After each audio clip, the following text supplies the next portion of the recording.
Hai kawan-kawan, nama saya Kamal. Hari ini saya dan kawan-kawan iaitu Nazmi dan Saiful akan berkongsikan sedikit pengalaman terperangkap di Gua Rusa terletak di Taman Negara Mulu Sarawak. Oleh itu, saya akan berkongsikan beberapa panduan ikhtiar hidup jika di gua.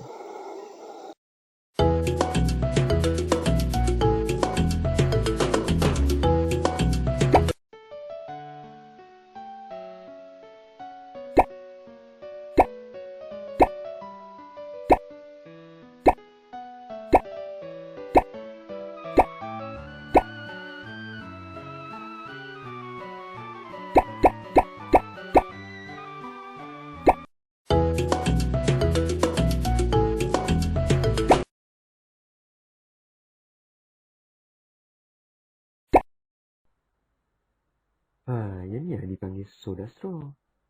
Ia dipanggil soda straw kerana berbentuk seperti penyedut minuman. Cara-cara ikatan yang kami gunakan adalah ikatan tindih kasih.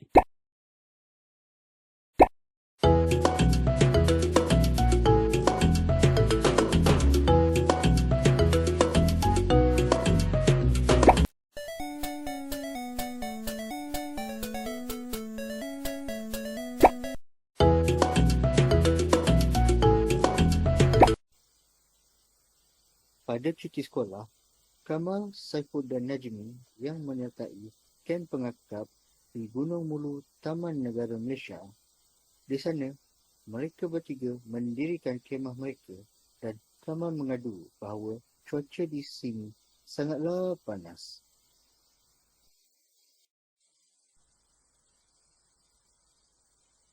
Panas betul lah cuaca kat kawasan ni. Korang tak panas ke? Panas? Mana ada panas? Kita orang okey je ni. Tak panas Mana taknya, bahagian kau pacakkan kemah tu kawasan panas. Apa langgar ni? Sorry lah. Dah siap bagian aku nanti, aku tolong kat bagian korang pula Dah. Banyak pula masalah kau ni. Cepatlah pasang bahagian kau. Lepas tu tolong kat bahagian kita orang pula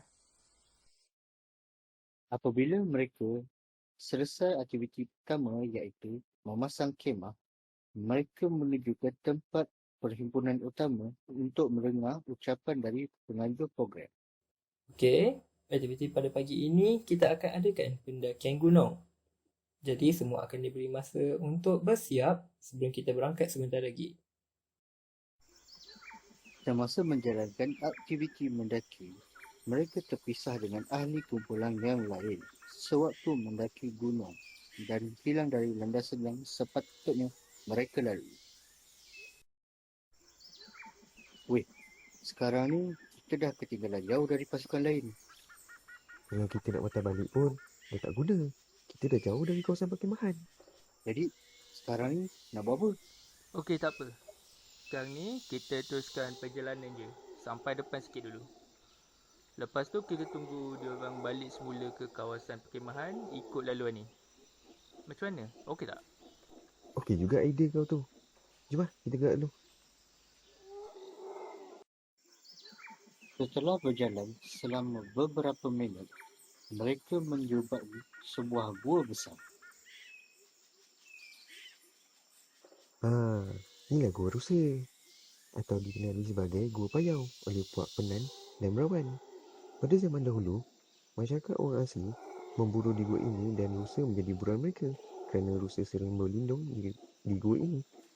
Sebab itulah ia digelar sebagai Gua Rusa. Ia juga merupakan sebuah gua batu kapur. Gua ini juga terdapat bongkah batu yang memiliki bentuk menyerupai Abraham Lincoln dalam bayangan matahari.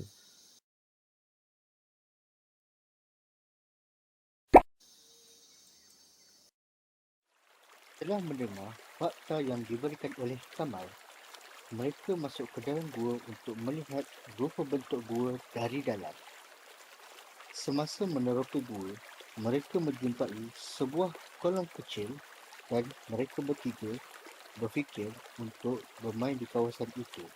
Tiba-tiba, retakan kecil di dalam kolam itu mula terbentuk dan lantai gua tersebut runtuh bersama dengan mereka ke bahagian paling dalam gua tersebut.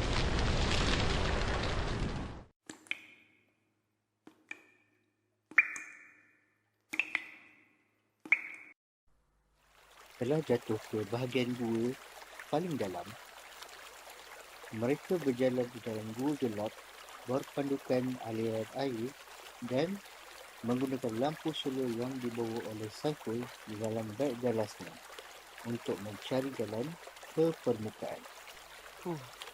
Nasib baik tak terlupa untuk bawa lampu suluh untuk waktu kecemasan. Jadi sekarang kita nak buat apa? Sekarang kita ikut aliran sungai ni, mana tahu jumpa jalan untuk ke permukaan nanti.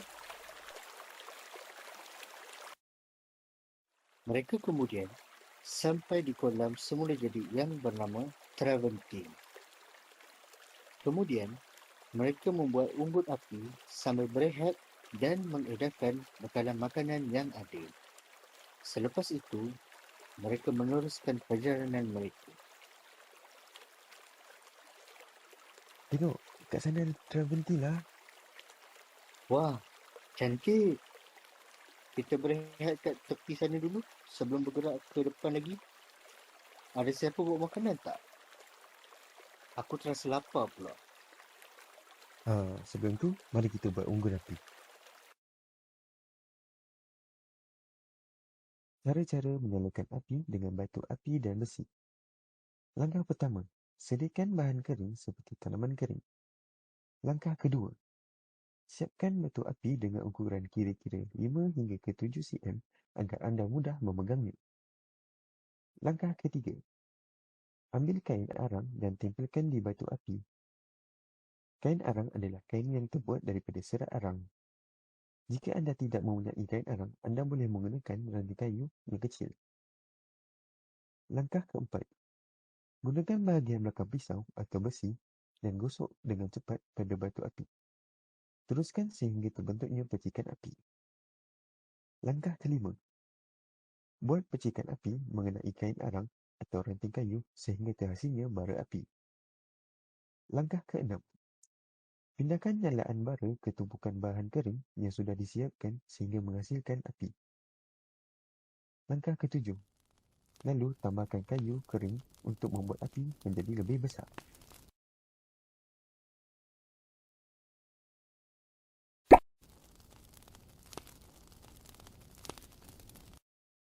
Selepas berehat, mereka meneruskan perjalanan dan menemui dua laluan yang berbeza. Lalu, Najmi mencadangkan bermain lala tamplum untuk memilih laluan mana yang mereka patut lalui. Okey, kalau korang tengok kat sekitar tempat ni, ada dua lubang laluan. Mungkin salah satu ialah jalan keluar ke permukaan. Jadi, apa kata kita main lala tamplum? Siapa yang menang akan pilih jalan mana yang kita patut lalui.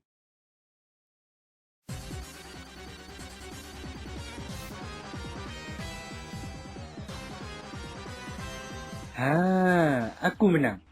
Jadi, aku akan pilih laluan mana yang patut kita lalui.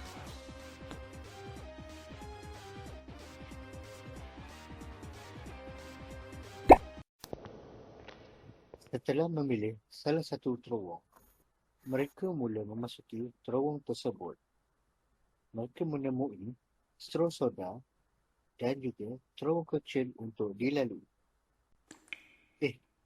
Apa benda yang tergantung ke atas ni?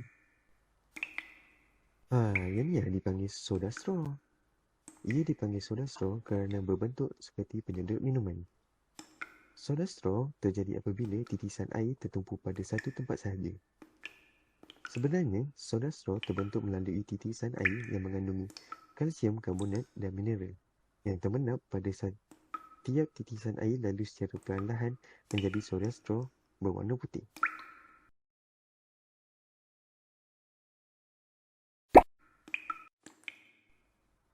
Wah, hebat kau, Kamal. Yang ni pun kau tahu juga Mana ada. Biasa je tu.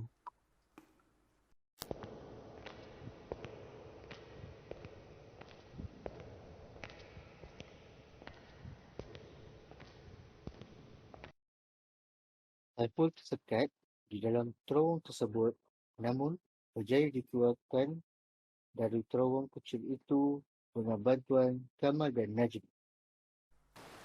Saiful kemudian terdengar bunyi air terjun yang berdekatan dengan mereka. Korang dengar tak bunyi air terjun? Ada dengarlah bunyi air terjun. Bunyi itu datang dari arah sana.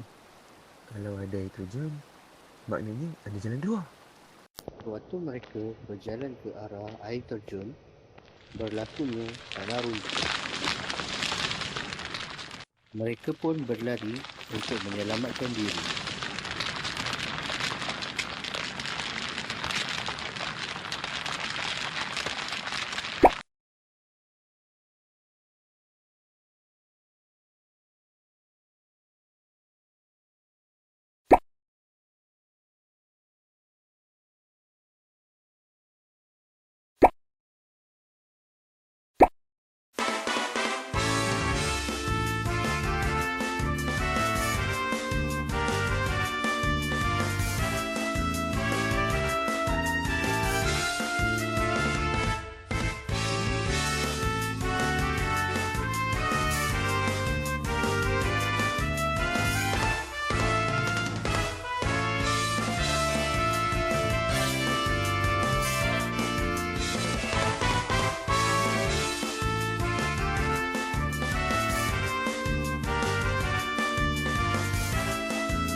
Alamak, tanah runtuh. Hai, macam mana nak pergi ke seberang sana ni? Aku ada idea. Mana ni? Ini pun dia. Nasib baik aku bawa penyedut ni dalam bersama. Huh. Akhirnya dapat juga kosongkan laluan ni.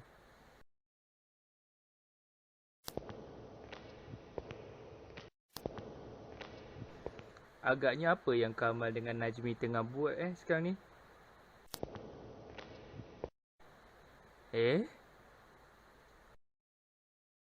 Weh, Najmi, macam mana waiter sangkut ni?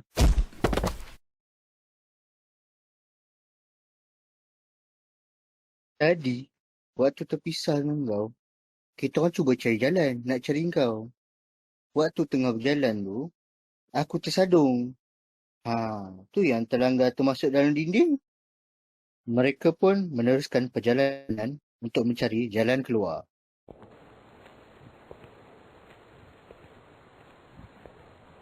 Akhirnya, mereka tiba ke air terjun yang mereka cari. Mereka bertiga pun duduk berehat seketika kerana penat mencari jalan keluar. Macam mana ni? Penat kita cari jalan keluar. Tapi, satu jalan keluar pun kita tak jumpa. Aku ada idea. Macam mana kalau kita cuba panjat air terjun ni sampai ke atas? Mana tahu jumpa jalan keluar, air terjun ni pun tak adalah kuat mana. Itu satu idea baik. Najmi terus mengambil tali dari beg Saiful dan mengikat ke badannya untuk memanjat air terjun yang deras. Kita gunakan tali ni, kita ikat kat badan masing-masing supaya panjat nanti takkan ada yang terjatuh. Kemudian panjat air terjun sampai ke atas. Ikatan yang kami gunakan adalah ikatan tindih kasih. Fungsi ikatan ini digunakan untuk membuat tanjul yang tidak boleh menjerut. Ia juga untuk menyelamatkan orang dengan memasukkan tanjul itu ke liling badan mangsa. Cara-cara membuat ikatan tindih kasih. Langkah pertama, mulakan ikatan dengan membentuk satu bulatan. Langkah kedua, kemudian masukkan hujung tali ke dalam bulatan tersebut. Dan langkah ketiga, masukkan hujung tali ke bawah tali dan masukkan kembali ke dalam bulatan tersebut.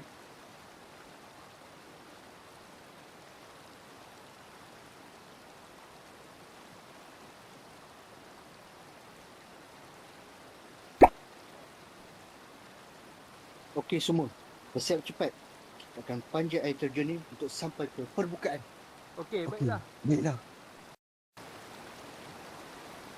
Ya, bertahan kawan-kawan. Sikit lagi.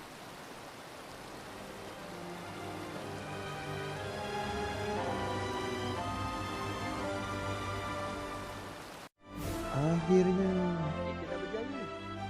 Okey, gembira juga. Tapi jangan lupa, kita kena balik camp secepat boleh sebelum ketua program marah kita nanti. Okey, jom.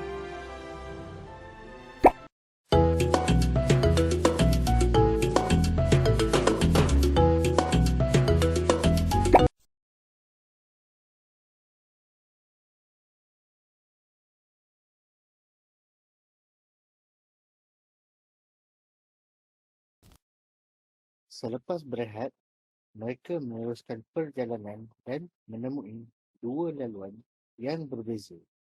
Lalu, Najmi mencadangkan bermain lala tamplum untuk memilih laluan mana yang mereka patut lalui. Okey, kalau korang tengok kat sekitar tempat ni, ada dua lubang laluan. Mungkin salah satu ialah jalan keluar ke permukaan. Jadi, apa kata kita main lala tamplum? Siapa yang menang akan pilih jalan mana yang kita patut lalui.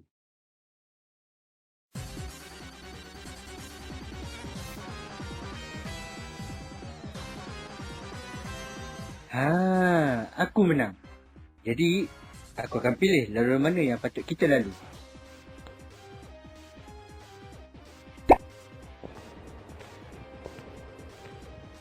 Mereka mendapati kawasan yang mereka sedang lalui itu mempunyai aliran udara yang kuat membuatkan Kamal merasa teruja dan lalai sehingga hampir tergelincir ke tebing gaung. Tetapi Najmi cukup pantas untuk menarik Kamal daripada terjatuh. Lagi buta tiba ni. Wah, juram tolong.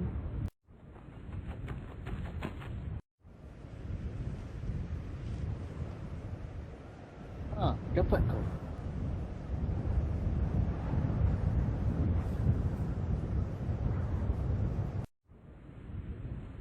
Nasib baik aku sempat tangkap.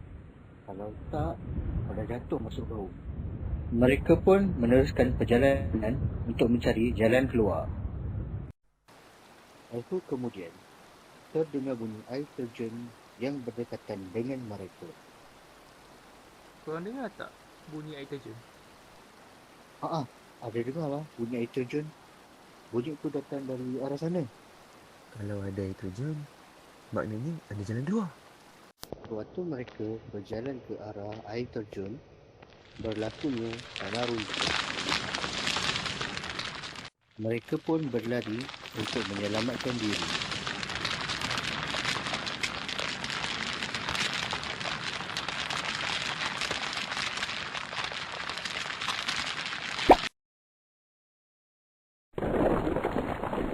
Wah, Saiful tak lepas pula.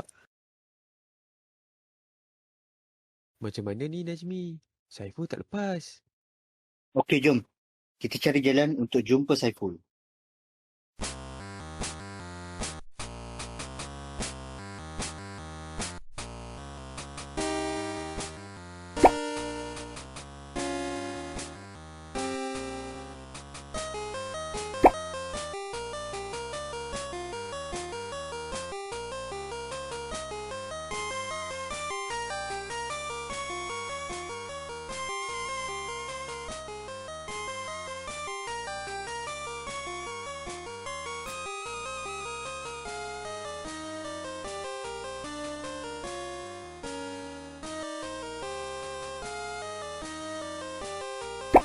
Aduh. Aduh.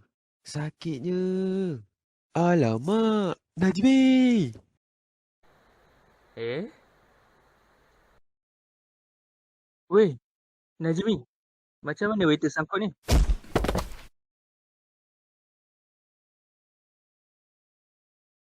Tadi, waktu terpisah dengan kau, kita orang cuba cari jalan nak cari kau. Waktu tengah berjalan tu, aku tersadung. Tu yang terlanggar termasuk dalam dinding. Mereka pun meneruskan perjalanan untuk mencari jalan keluar.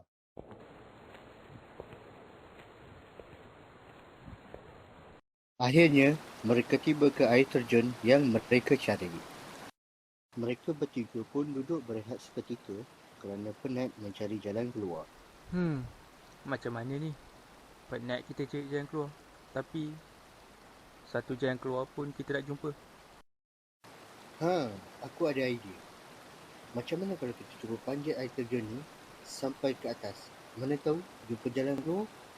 Air terjun ni pun tak adalah kuat mana. Itu satu idea baik. Najmi terus mengambil tali dari beg Saiful dan mengikat ke badannya untuk memanjat air terjun yang deras.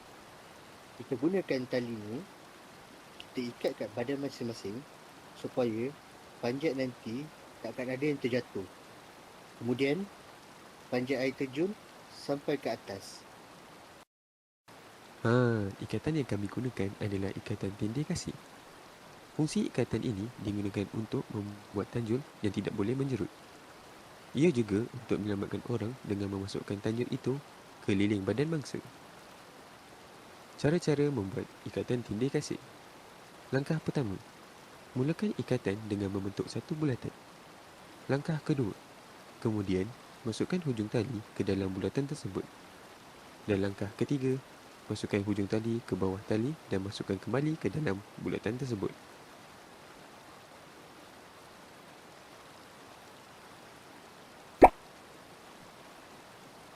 Okey semua, bersiap cepat.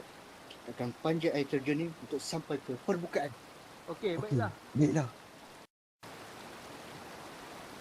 Ya, bertahan kawan-kawan. Sikit lagi.